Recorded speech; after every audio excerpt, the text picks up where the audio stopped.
Welcome to Veritus Group's webinar, Getting to 4.6 Million, the Anatomy of a Transformational Gift. Today's webinar features Diana Frazier, Senior Client Experience Leader, and Lisa Robertson, Director of Client Services. Together, they have decades of experience in fundraising and nonprofit leadership and have worked with hundreds of leaders and gift officers throughout the world. Welcome, Diana and Lisa. Thanks. Thank you. Look, they've worked for decades. They're really old and they're here with you today. Well, we are glad to be here. I'm Lisa Robertson, and I've been working in the nonprofit field for about 30 years as an ED, and then as a Veritus client coach for about 10 years now. And I love adult learning and college football. In fact, I was just looking at my calendar. I've got like 3 weeks until my Saturdays are all football all the time, and I'm very happy. That's fantastic, Lisa. Football all the time. I'm an Eagles fan.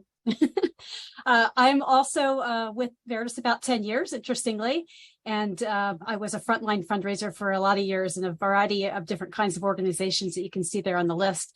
And then while Lisa's watching football in the fall, I will be planning to train again for another 10-mile run. All right. I like my job better in the fall. So before we get started for today's topics, I just want to share a bit about who we are at Veritus. Some of you on the call have been around. You're some familiar faces and familiar names. But for those of you who aren't familiar with us, we are passionately relationship-focused and grounded in a data-driven approach. This dynamic is critical to the system structure and strategy that we have found to be successful in mid, major, and plan-giving programs. And we have a vision to help nonprofits of all sizes create a culture and approach to fundraising that will help you create a transformational relationship with your donors. We accomplished our vision because we are focused on strategy and approach. And so over the years, we worked with thousands of nonprofits through our consulting work and our online academy, and we've analyzed millions of donor records. And that's really framed our strategy and helped us identify the key pillars to success that include creating buy-in across your organization, a focus on donor and value attrition, improving revenue per donor, increasing net revenue to your programs, and being committed, most of all, to meaningful relationships with your donors. And in that work, we've gotten to work with some really fantastic organizations over the years. And this is just a brief picture of some of them, and that we partner with to help them create a more transformational donor relationships within their organization. Okay, so here's the big headline story. The reason you might have signed up for this because you saw the 4.6 million, and after you recovered from heart failure, you thought, that's interesting.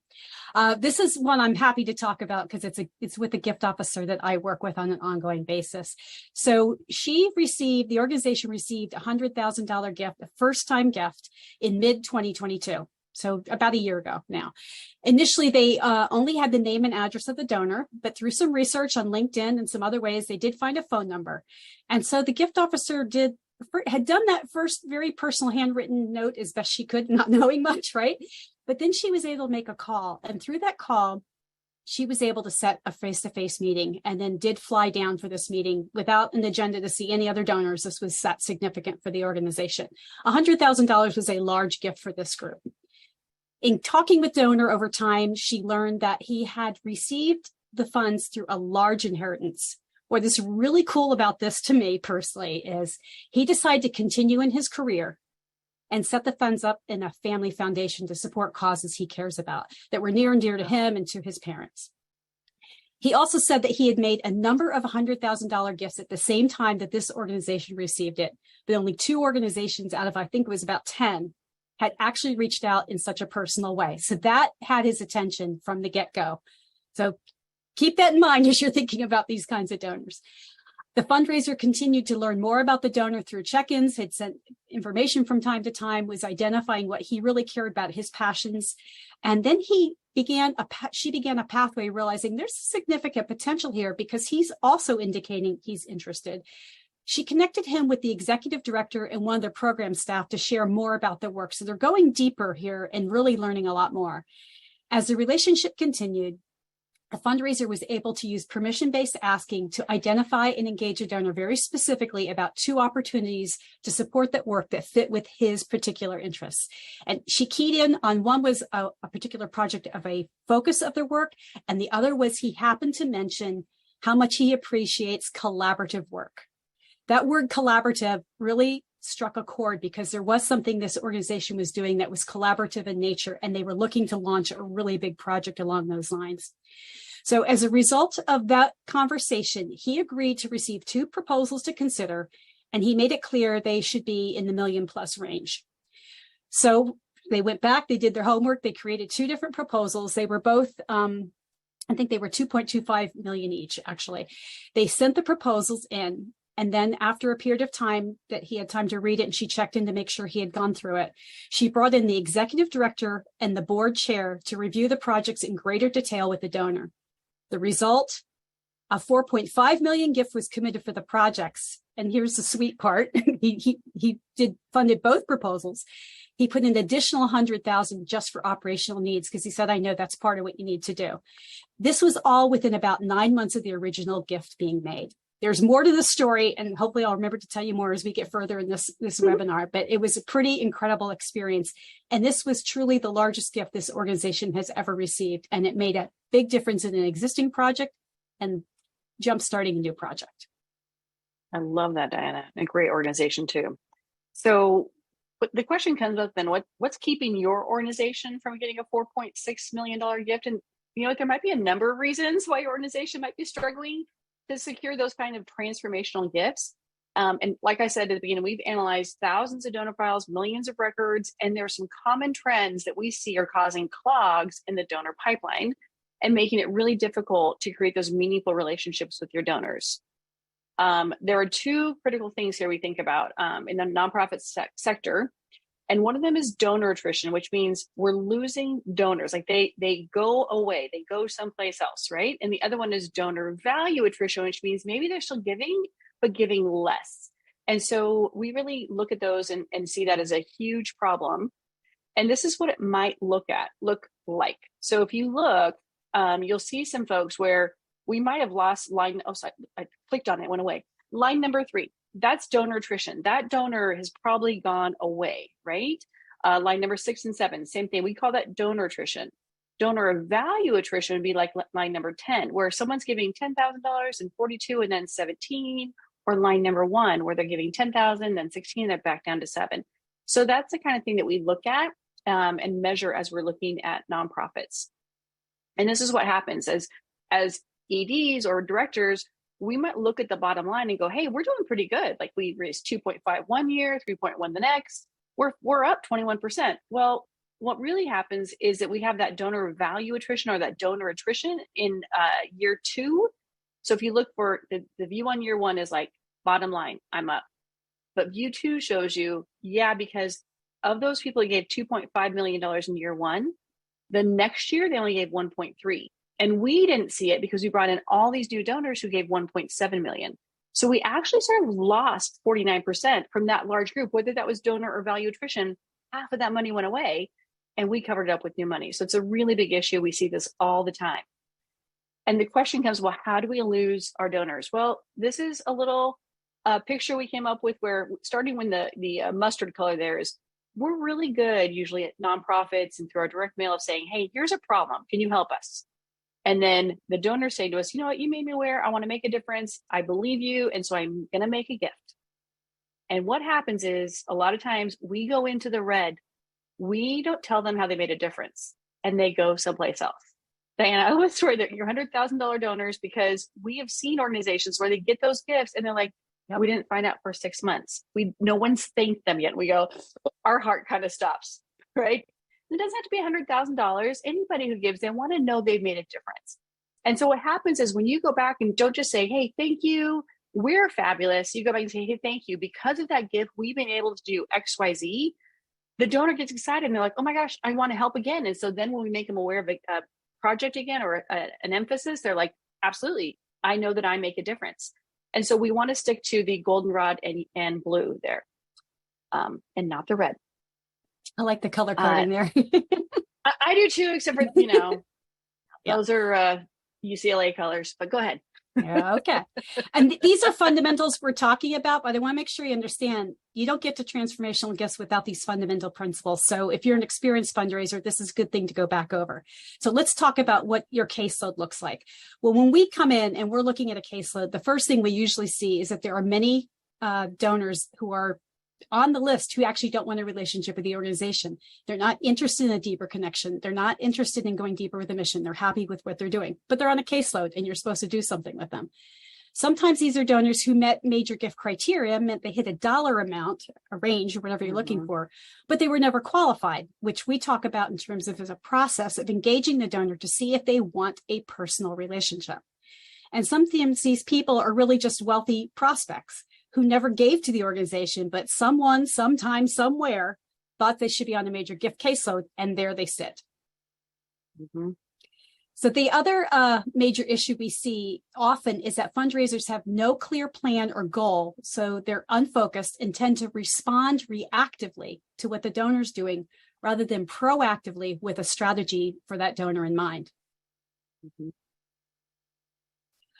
Understanding your progress and having clarity around how your work is measured is another area that causes problems in many nonprofits. I have the struggle myself. I have to have a plan for the work I do. If I don't have a plan, I can wander around the wilderness myself.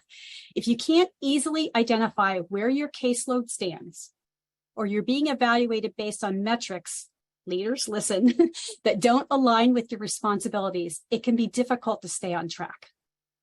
Yep. Yeah. So those are the problems that we see. And so we want to start looking at understanding, what are the systems that do work over time that we've been using for over a decade and have proven this work with hundreds of the people we've worked with. So the first thing is to really understand and keep in mind that you have a dual purpose. So your job is really to secure funds for the organization by fulfilling the interests and passions of donors. And so often leaders, fundraisers, organizations as a whole, we become overly focused on securing the funds. And we forget that the transformational piece comes in when we identify the donor's passions and interests. It goes back to your story, Diana, right? They listened to cues and found out what the donor cared about. The other thing is, as you move into the upper tier of the pipeline, it's really even more critical to assess how donor-centric are we and how relationship-driven are we? Because many organizations, they talk like they're really care deeply about the donor, but really the systems they have in place are more organizational centric. So our job as fundraisers is to really understand our donors' interests and passions and connect them in meaningful ways to the good work your organization's doing. You are the bridge between the donor and your programs, and we define being donor centric. That's what we mean. So you should be focused on the donor relationship, and they should never feel. And although we say that, we don't want you to feel like the donors are driving program and they're driving solutions. It's more like it's this partnership where we really have this community where we're serving. And then we are there to support and be experts and then talk about what's happening in the program area and get their input as well. So we're partnering with our donors. The structure of your major gifts program is designed to address the last few slides we just talked about. The key components of a major gift structure are, one, having a dedicated major gift officer or an MGO who's working with a caseload of donors to qualify them, learn the donor's passions and interests, and ultimately secure net revenue. Ideally, we would like this person to not have other responsibilities. We know some of you are in small shops and you might be wearing two hats, but the best case scenario for your ability to do your work is you are 100% dedicated as a major gift officer. We also recommend that caseloads be 150 donors and that each of the 150 on your caseload is qualified. And again, I'll talk a little bit more about that again, but having two-way engagement, they want this kind of engagement. And then lastly, your major gift officer should be creating a revenue goal and a 12-month communication plan for every donor on your caseload. And I'll talk about that in a bit too. Now let's look at the qualification cycle. This takes time and it requires commitment, especially if you're building a new caseload from scratch. You've walked in the door, it's a new region, or they've just carved out a new territory, or it's the first time your organization is venturing into major gifts. But it's also true with an inherited caseload, right? You've just inherited this group and you've got to ferret through who has deep engagement, who does not. But our system was originally inspired by proven sales strategies and includes 7 touch points. The key is that is an average. You'll have donors that you qualify early on in the process, right out of the box, intro letter, phone call, boom, you're ready to go. That doesn't mean you might not want to use some of these other elements in the qualification cycle, but sometimes that happens. Others, you will go through all 7 steps, and maybe you want to add an 8th or a 9th step. And you'll notice that 2 of these, the 2nd and the 5th, have follow-up attempts in a couple areas. These are follow-ups. It's not a one and done outreach. You might try a phone call and email them back to phone, or phone, email. The point is, what you're building on, you want to have fidelity to a process so that the donor is beginning to hear from you and recognize who you are. And it might take a while. It might take your 3rd email or your 2nd call, or if you're on touch 5, you've gone through a lot of stuff and you're following up on your survey. It might take yet another attempt. What's happening is you're building trust over time there. So the qualification cycle is critical, even to a transformational gift. This is the foundation you're building on. So a fifth thing I want to talk about is having right expectations as you work through the qualification cycle, and really as you do your job overall. In general, we find that 1 in 3 donors will say yes and want deeper engagement with the organization through your outreach. 1 in 3, which means, guess what? 2 in 3 are going to either say no or never respond to you. So, but if you know that going in, you got the right headspace for that, and you can pace yourself and you can understand what's going on there. Not every donor wants that deep of engagement. Sometimes it's a donor who gives $25,000 a year and you think, I have to have them on my caseload. There are ways to work through that, but if that donor does not want engagement, do not irritate them by having 12 touches a year. And the other piece, just keep in mind, is it can be really challenging when you're going through this process to get a lot of voicemails or get no's. But keep that expectation. 1 in 3, and your perspective will help you get through this time. I often think the qualification process is the hardest part of being a major gift officer. And part of why it gets harder is you're qualifying donors. Now you have donors who want engagement. So you're trying to manage this group over here and that group over there, and it can be a little challenging. Amen, sister. Yep. Part of the structure that we talk about with major gifts is tiering the caseload. Tiers are fluid and can be changed as you get to know donors, learn more about their interest and capacity, or see increases in giving. Tier A will have the fewest number of donors, but the highest revenue value. And this is where you spend the greatest amount of your time. And that's an important thing to keep in mind. That's part of why we do this tiering. And here, this is an example of a mix.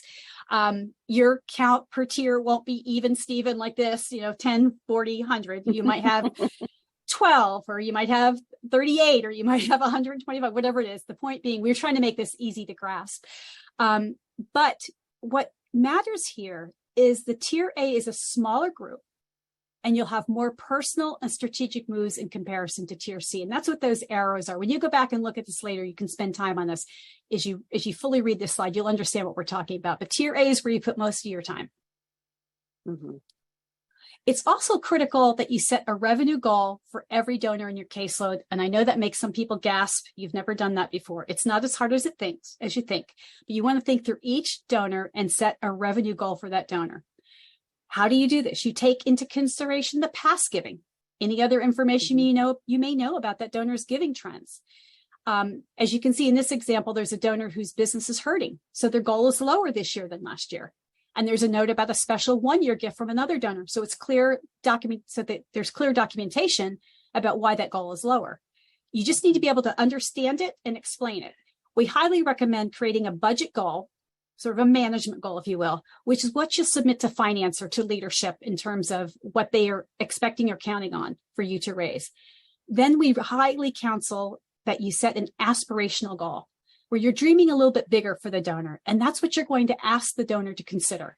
And we know that if you have both of these in tandem with each other, a management goal and an aspirational goal, and you're asking higher wherever it's possible, you'll meet your management goal. Because some donors won't do what you had hoped or set out or the goal was. Some will exceed.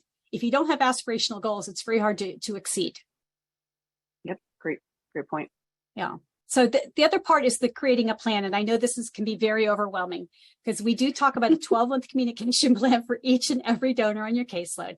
And this is just two examples. And again, when you can go back and watch this again, or when you get the PDF, you can scrutinize this because it's a little hard to read this kind of thing. But there are two different examples. There's a mix of different kinds of touch points.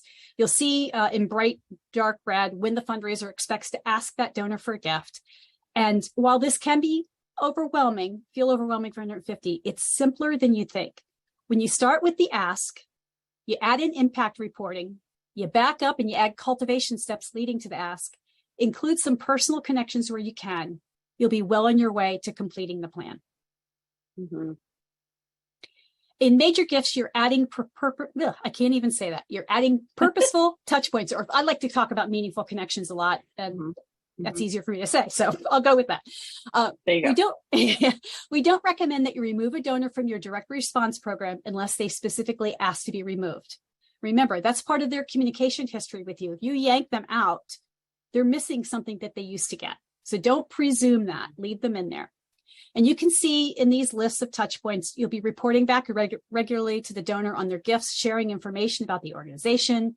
And as you learn about the donor's interest, you can start sending more specific information that relates to explicitly to maybe what they care about and what your organization does.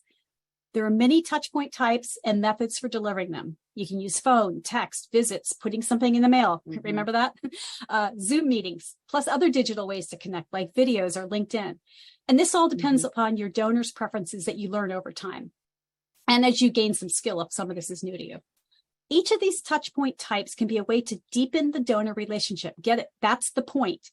Deepen the donor relationship and build trust. It's not to have a flurry of information coming at them. It's for them to grow deeper with you and begin to trust you and the organization on a deeper level. But you need to be focused on making a meaningful connection when using these. Meaningful connections are ones that move the donor relationship forward. Each one of these can be done meaningfully or not. You can passively throw a lot of stuff out the door, or you can think through how you wrote that. Do you have a question in there that brings the donor back to you, a pullback question of some kind that then results in that donor responding to your email? So you have to think about it, and you have to have the right intention with how you build your plan. Love that. Yeah, and all of this, it's important to think about, how are we deepening that relationship with our donor? So going back to what Diana said, what are we asking, right? And so we have this great model that's really intentional, and it's called the asking model, but it's not just about asking for gifts. It's about asking the donor's permission to proceed in the relationship, to proceed in the conversation. And what it does is it really honors and respects your donors.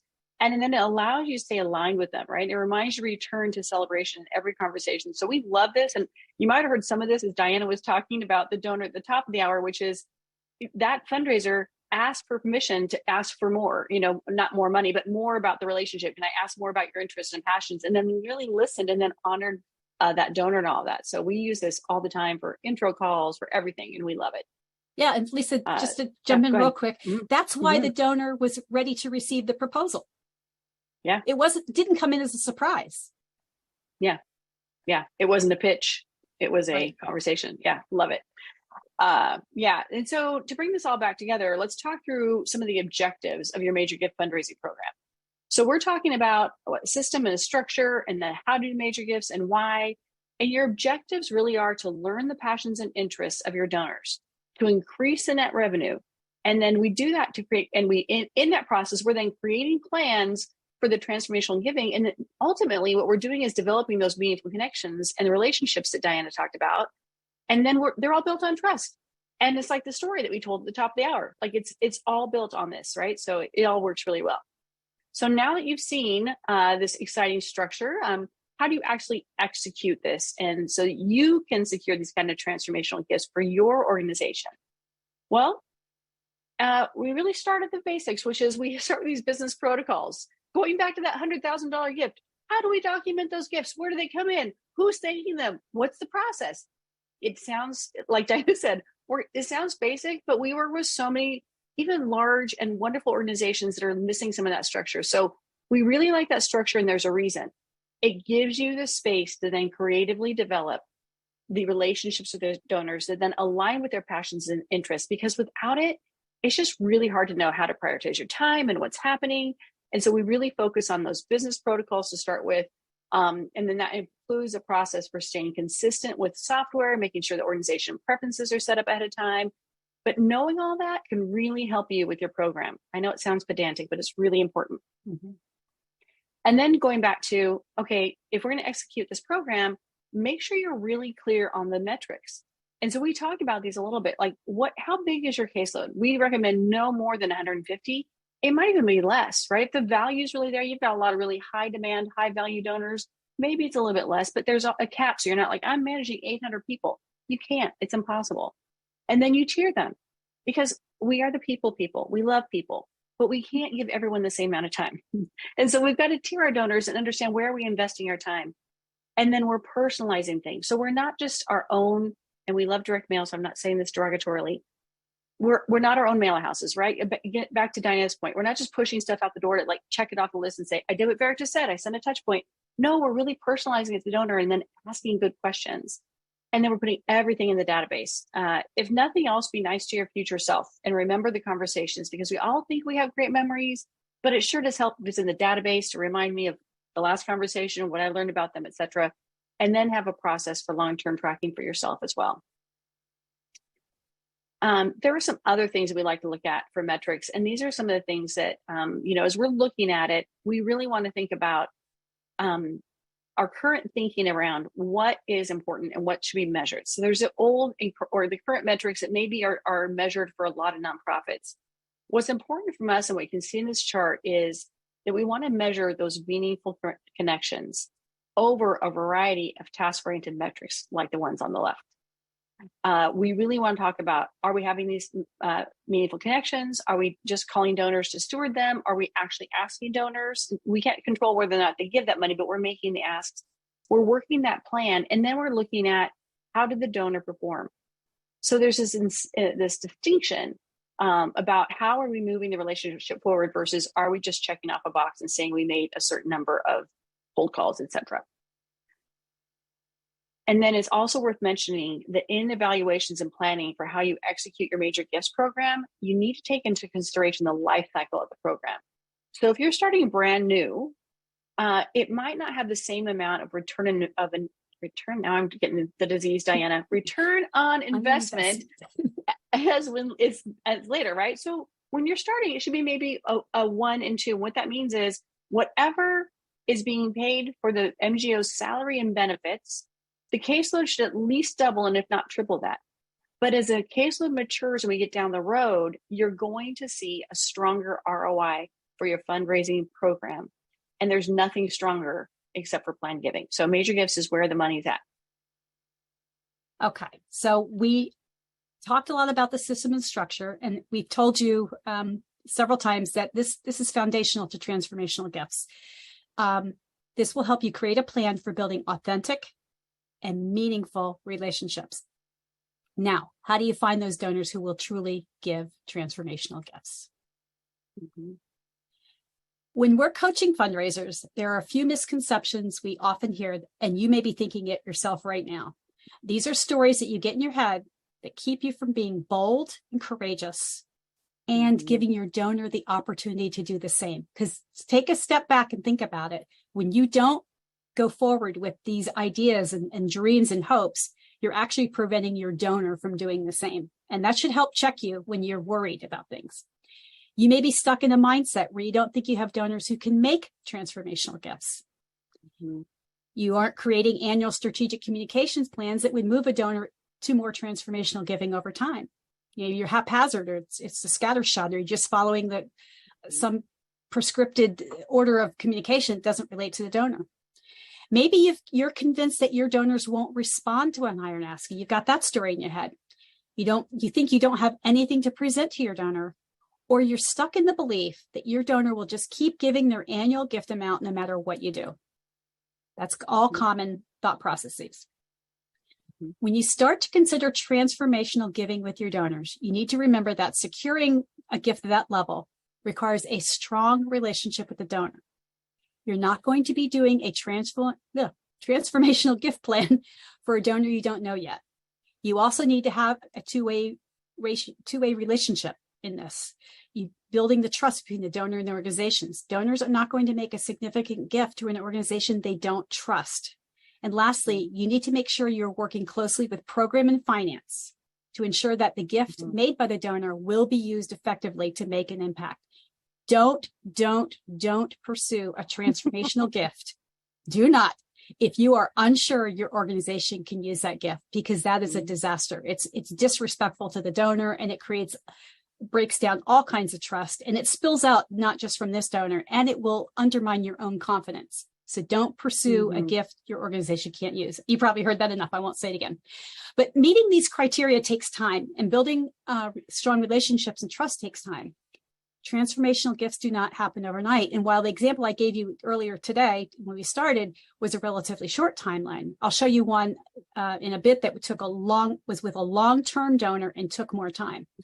If you have someone on your caseload with the capacity to make a transformational gift, you want to make sure that you're identifying their passions and interests, again, the fundamentals, and working diligently to build that very trust. Now, you can't pursue transformational gifts if you don't have a meaningful donor offer to present. You do have to bring something to them to consider. In our approach, a donor offer includes the program cost and the percentage of the overhead, because nothing happens if you can't pay your water bill, your light bill, the toner, your copier, all that stuff. You can't function if you don't have some overhead. So build that into your donor offer so that each offer you're bringing takes on a portion of the operational cost of your organization. Your donor offer needs to be specific and aligned with the donor's passions and interests. Think back to the example. One was a particular disease that the donor cared about personally, and the other was a concept, a principle he had of collaboration. Knowing those two pieces made all the difference in the world in what was presented to the donor and how the donor responded going forward. You and your leadership need to collaborate and work with finance and program to be able to break down the program needs into compelling offers that have a believable solution and a specific price tag that the donor will adopt. All right. Now, once you're ready to start planning for transformational donors, here are some key steps to take. And as I talk about these, if you can, I'll try to reflect back to what I told you before about the 4.6 million. Look for donors that currently give 2 to 3 times more than the average major gift in your file. You'll find them quickly. They're already in your tier A, and that was true in this case. The 100,000 was 2 times higher than their average, 3 times higher than their average gift. Next, create a 24 to 36 strategic month plan. So not just the 12. Start thinking long-term. Now, in the beginning, you won't have every box filled for the 36 months. So this will be a living document that you will build over time, but you have an end game, you have an end in sight, and you want to work there. But that's what you need to do that. And you're giving yourself 2 or 3 years to deepen the relationship, learn more, and then plot it out. Throughout this process, you'll continue to solicit gifts. When I look at the next example, it's a great example of continuing to ask while moving toward a transformational gift. Don't make the mistake of saving a donor for the big ask. It's far less likely that a donor is going to go from 10,000 to 1 million, although of course I had the one from 100,000 to 4.6. That's an anomaly, but we say that to encourage you that it happens. You want to build up to larger amounts. The donor knows that you know how to handle and steward a larger gift before asking something transformational. And remember, there will be no transformational gifts without showing the impact of the donor's current gifts.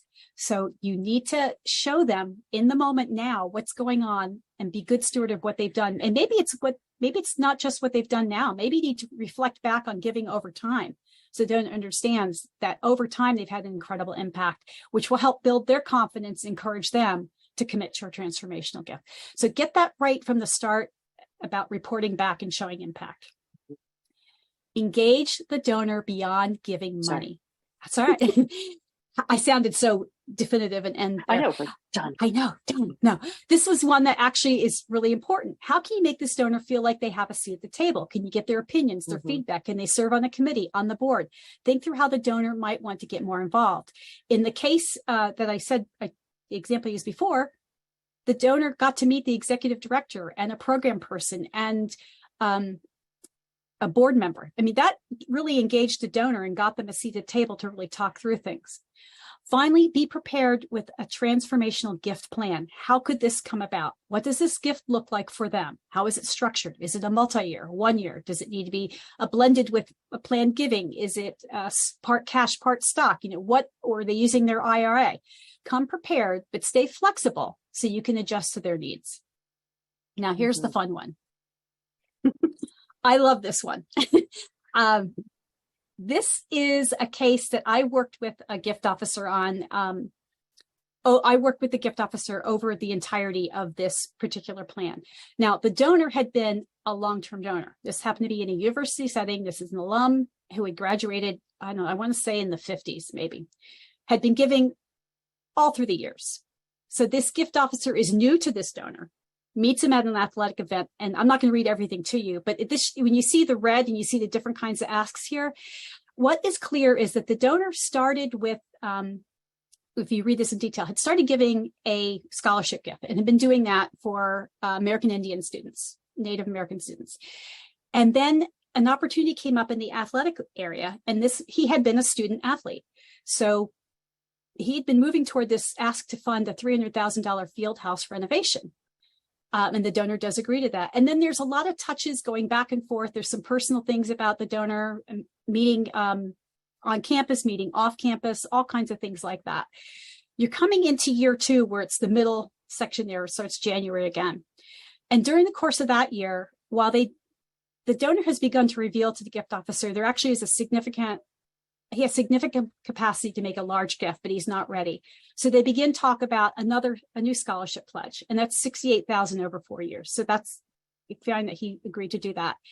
And then you're moving through just regular touch points in the next 6 months. But when you come to this bottom part of the thing, and this was a pivotal moment in February. They had a Hall of Fame update. The named training facility, of which he was part of, but not, his name wasn't on the training facility, but he did the field house. I might get emotional when I talk about this one because it was amazing, absolutely amazing. The donor was invited, and the staff who put on the event talked about this donor's history with the university as a student, as a donor, as a young donor, and then as a more involved donor. What happened is after the event was over, I kid you not, a line of students stood there to talk to this man and thank him. Aww. Flash forward to April. They began a discussion for long-term impact, but get this, multi-million for research. They could have gone athletics, but through these conversations, he's been listening. Turns out there was a favorite professor, and there was a potential to rename a research fund after this professor. And it was more or less decided by May, but it wasn't locked down solid. But look at this scholarship field house research. Who would have thought it? Who would have thought that at the beginning? Because you can pigeonhole a donor. And this is why this is one of my all-time favorite stories. I love that, Diana, because you can pigeonhole donors. No, I love it because you can pigeonhole donors for the amount they're giving or what they're giving to. We hear that all the time, right? No, they only give to this. It's like, if you start listening, you might discover other interests and areas. I love that. You have a lot of those stories, but I love them. Yeah. Okay. So before we get into our questions, I see we have lots of questions. We always love question time. I want to ask all of you, if we had a way to teach you more about how to move into this transformational relationship model with your donors, would you be interested? Great. I see those responses. Yay. I love it. Well, our next certifications course starts on August 28th. And these courses really have it all. And I don't just say that because I work here. People that take these courses love them. I love them. They are so rich in a lot of resources, and they really do have it all. It's a comprehensive system on the training of the system and structures where you can implement this and create meaningful relationships with your donors in any fundraising landscape. Our course for fundraising leaders gives you all the tools and resources you need to successfully manage your major gift programs and fully support fundraisers on your team. So these courses are designed to run in tandem so your entire team can participate. We've had teams do that, and it really creates this consistent approach and a common language on how to fundraise. Here's just one note from my alumna, and I'm not going to read that to you, but you can see she was really excited about what happened and the transformation that happened. And it helped her really reprioritize and stay on track with her donor relationships so she could connect their donors to the difference they were making. If you're looking to grow your major gifts program or take your work to the with donors to the next level, I can talk. We have a disease today. You are in luck. We have this coupon, and for a limited time, you get $200 off the upcoming course, which again starts at the end of the month, August 28th. The coupon codes on the screen is AUG for August, 23 for 2023, MG for major gifts, and then 200 for $200 off. So AUG 23, MG 200, and you just use that when you sign up. Wow, you all it's like listening to the Chipmunks. You're so fast. Yeah, you probably have the two fastest talkers on the Veritus team here today. Sorry. Wow, you can listen to the recording later and slow it down. But that does give time for questions. I love it. I have that's like 25 questions. So let's go. All right. So I put a link to our free donor value attrition assessment in the chat box. So I've got some questions about that. When looking at your donor value attrition, how should I track donors who give a special one-time gift? For example, receive gift for significant increase because the donor sold property, et cetera. So what do you do for that in that process? Lisa. So when we're doing, thanks. When we're doing the donor value attrition, we try to remove people that really look like, we call them variant donors. So if there's a one-time gift that seems high, we show you your overall picture. And then we show you a picture of, okay, this is what it looks like if we take some of those folks out, because we don't know their story. Now, think about those other 8 organizations that this gentleman gave $100,000 to. They might look like there's a variance next year because he gave $100,000, then he might go away because they didn't respond to him. Or they could be the kind of organization that did say thank you and he's going to give 4.6. So we would probably take out that 4.6 and not count it as a raise, right? We kind of pull those out and then look at the numbers a little differently. So the long way to say, we try to be observant of those in analyzing just the math. And then we give you all the information back. So you can say, okay, that's Diana. She's not a one-time donor. She'll be back. Or, oh yeah, we kind of messed up with Diana. It's a one-time donor. You should take her out. Yeah. Great. Thank you. So Diana, can you please give an example of what metrics might not align with solicitors' responsibilities? Might not align. Bringing in new donors. A major gift officer by definition is working with people who are actually giving to your organization already. That's not an acquisition. You are not an acquisition tool. That doesn't mean it doesn't sometimes happen because your donor introduced you to someone, but if there's a metric for you to bring in brand new money from people who've never given before, that is not major gifts. That's acquisition. And there's a place for both. That's a big one. Another is perhaps KPIs around attendance at events. We're not against events. We want events to be used well. And if a major gift officer is at an event, it's because they have donors there. So a KPI around that kind of thing is not helpful. KPIs that are just about how many face-to-face visits you've had are not necessarily helpful because you're just counting literally that you were face-to-face with a person.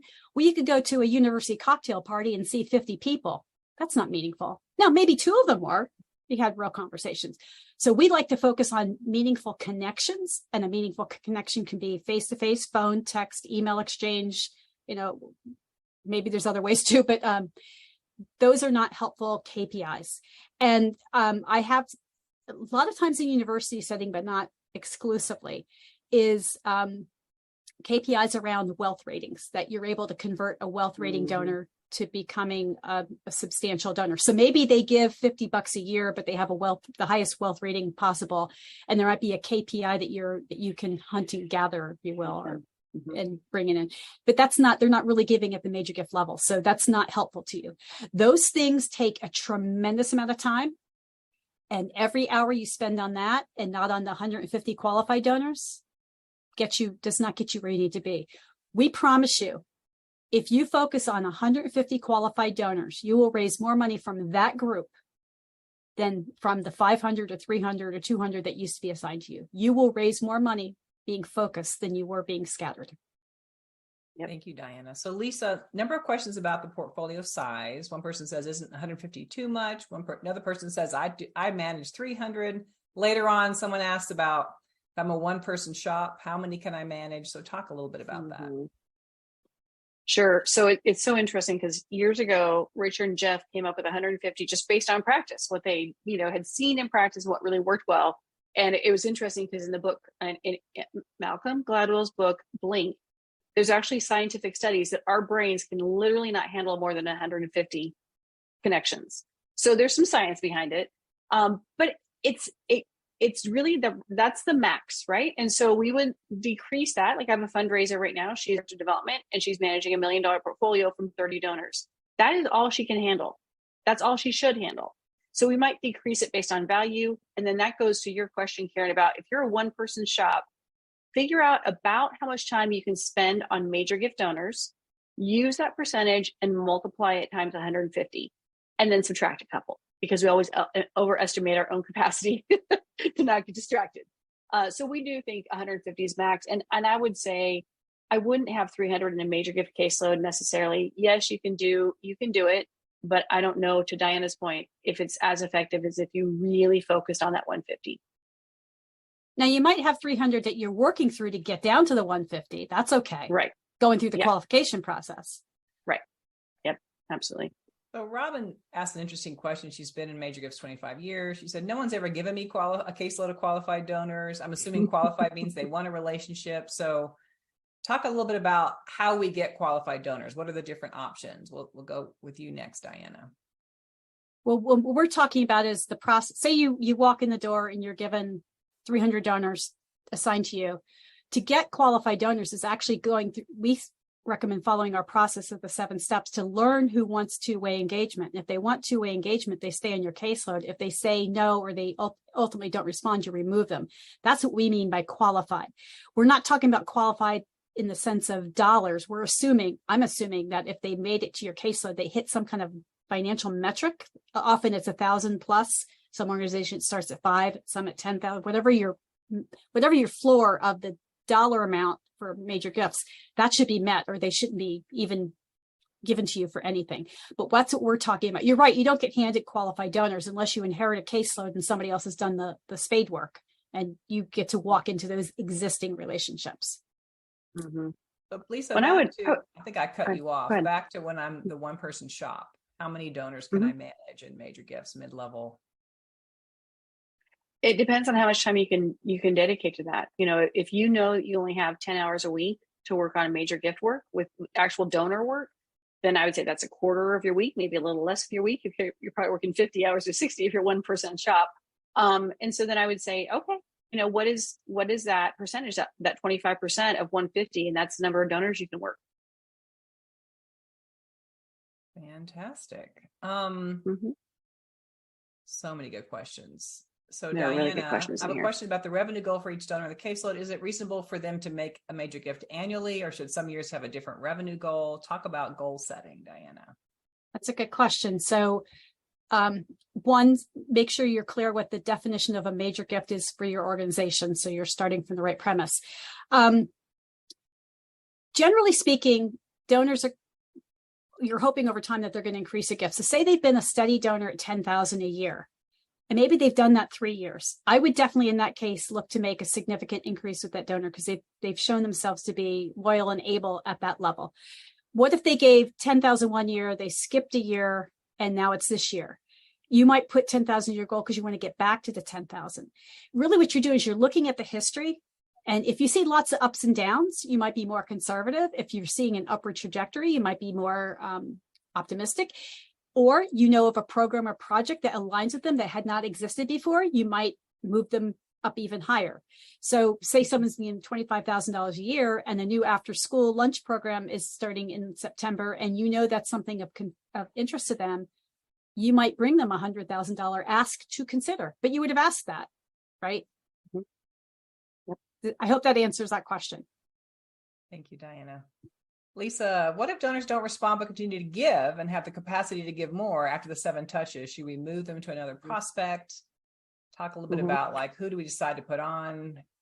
Where do they go? Well, yeah. And if you don't mind, I see some of the questions are kind of, there's a few in this range of, okay, to Diana's point, they don't respond to me. They're one of the 2/3 that don't respond. Where do they go? And what if they're giving still a lot of money or what, right? So that's kind of that question, Karen? Yes. Okay. So we throw them off a cliff. No, listen, it's really hard. So just Diana said, we get rid of them. I'm like, I know everyone just had a panic attack. they're still going to, we first of all, our philosophy is they stay in the direct mail stream. We mentioned that, right? So they're still getting all of our stuff. We have trained them to give through those methods. They're probably still going to give through those methods. We're not harming them in any way. We're just not taking responsibility for them. So we're going to put them someplace else in the donor pipeline. And it could be they just then are only in direct mail. That's fine. Ideally, you have a mid-level program and we can say, I have not connected with them in 7 touches. They might be a late adopter. Could you try a few more?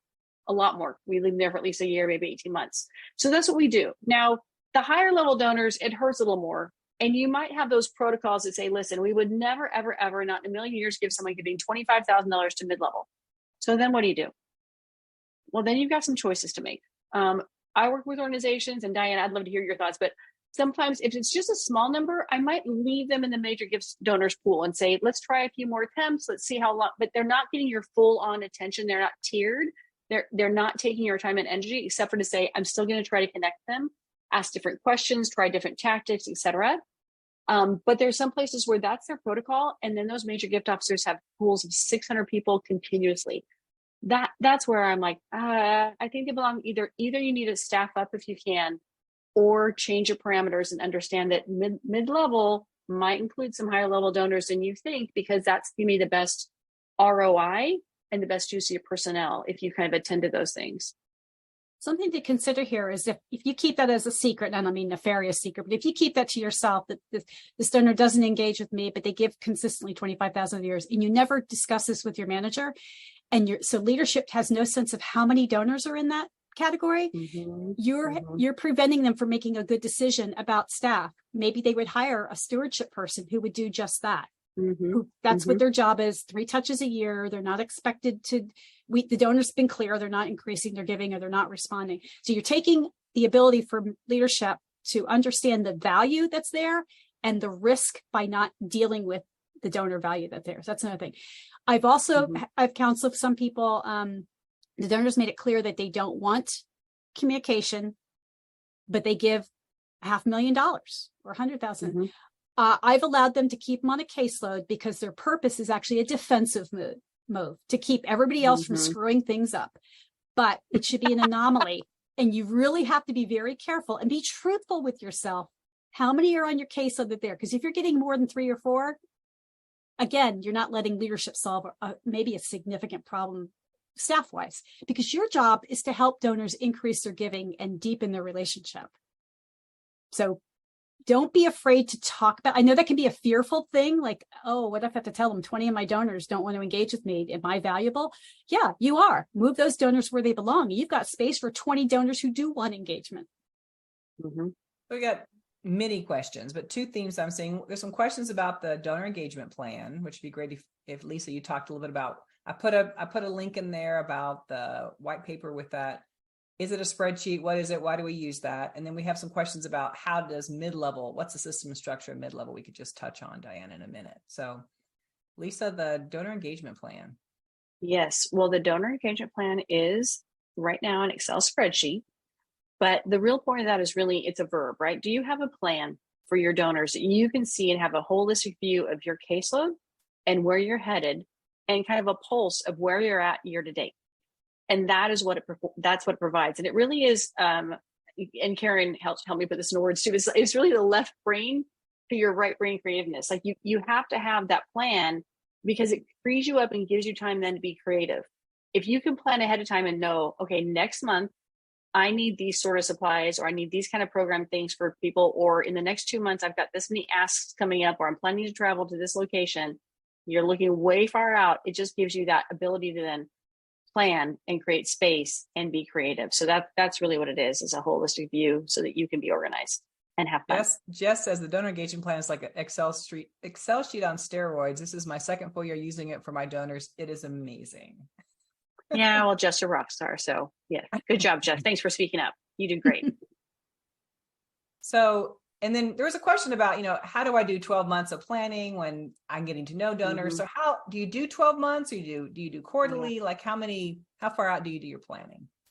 We'll try to do 12 months. I mean, there's a lot of organizational communication that will make sense, but we definitely say every quarter, stop and look at your plan. Does it still make sense? And tweak it.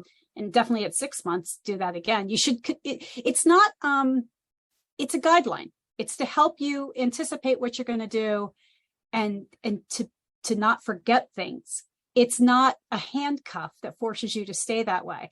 So if you're in a situation where you're using our donor engagement plan and you're mapping it out there, but you're uploading it to your computer, like you have the ability to upload it into Excel as future tasks, don't upload all 12 months. Do it at a quarter of time, because you'll make yourself insane having to change them in the database.